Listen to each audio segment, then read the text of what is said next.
Plenty of major clubs began their lives as offshoots of industrial concerns. Think of Bayer Leverkusen or PSV Eindhoven. It's a bit rarer now, but there is a works team that had their first campaign in Europe earlier this season, and it's once more challenging for domestic honours. Airbus UK Broughton have been soaring to new heights in the Welsh Premier League. The best way to describe it would be we keep the strong links, but we do have our individuality. We make sure that the method that we use is a strong business model in terms of sponsorship. It's the big driver behind the football club. And a lot of those sponsorship people are from within inside the confines of the factory. So we think we've got a good business model. But a lot of the things that we've put in place have been bringing a management team in who have got a professional outlook. They come from a professional background of football, both players and management. Founded in 1946, Airbus FC have played under plenty of different names as their factory's ownership has changed hands. But it's in the last 2 years that they've progressed rapidly. Few players now work on the shop floor, and the club's recent success has largely been down to the management team of Andy Priest and Andy Morrison, who were brought in to turn the Wingmakers around.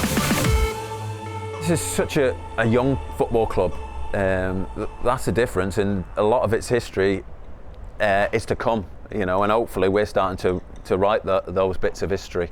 Getting them into Europe, in our first full season, something I don't think they could really have imagined, 3 or 4 years ago even. The two Andys had successful careers in the English leagues and been able to apply their knowledge of the professional game to this part-time club. Their hard work and commitment was rewarded with the runners-up spot last season, which gave them a place in the Europa League qualifiers. We came in with a plan, and a vision that Stuart Roberts, sold to us was, an opportunity for this club to get into Europe. The club had never finished in the top 6, the first season, our first full season, we finished second. So we massively overachieved.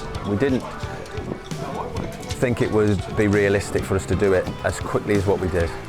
We came here with a 3-year plan, which was eventually to get into Europe. But to finish second, which is automatically getting into Europe, in our first full season, was surpassed our wildest dreams. Their form has continued to be impressive this term. With the league approaching the halfway stage, it already looks like a straight fight between Airbus and perennial champions, the New Saints. One of the Wingmakers' key signings is centre-half Ian Kearney.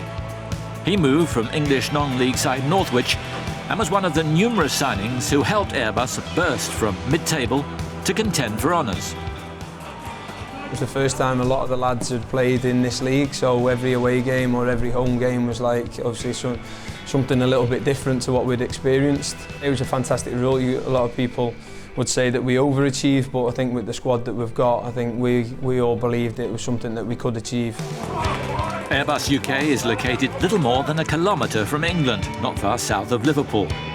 Therefore, the board decided to make use of their geographical location and bring in talent from across the border. With the Welsh League, a lot of players go from club to club, so sometimes the prices can be a little bit inflated. So we decided with the budget that we had to make the best use of it, and the best use was to bring quality English players in that fitted within our budget. Now, I know some people weren't happy with us for doing that, but you have to work to your means, and we've still got lads who've played in the Welsh League that play for us, but they have to fit within our budget, and I think we've shown that value for money is getting us to the position that we're in.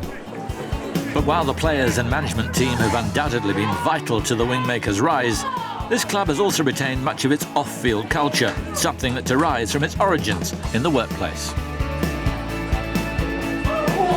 I think that's an attraction to players anyway. We have a good ground, we have good people around us. It's a well-run club. A lot of volunteers who are good people, and I think we get our rewards for that. The Welsh Premier League has been in existence for little more than 2 decades. 11 of the 12 clubs are part-time, largely due to lack of funding. The biggest names in the Principality, like Cardiff and Swansea, play in the English system. It means clubs like Airbus have to be careful with their resources. everything is probably to a smaller scale than what it would be at full time. You know, your scouting, your training sessions, the time you have with the players, the demands you put on the players. You know, it's just a lot less because but you're trying to do the same things. You know, I think the Welsh League, apart from being full time, is you know, is the best league to be in. Obviously, we are semi-professional, but I think it's as professional as it can be for playing 3 times a week, and I think that's something that Jock and the gaffer instilled into us right from the first day at Northwich, and I've always tried to do things in the best possible way, and again that's something they've carried over here and something that the lads have benefited from, and I suppose why we've seen some success. Tonight's opponents, Bala Town, are in the bottom half of the table, but a strong wind led to an even encounter. Airbus eventually prevailed 2-1 with a late winner.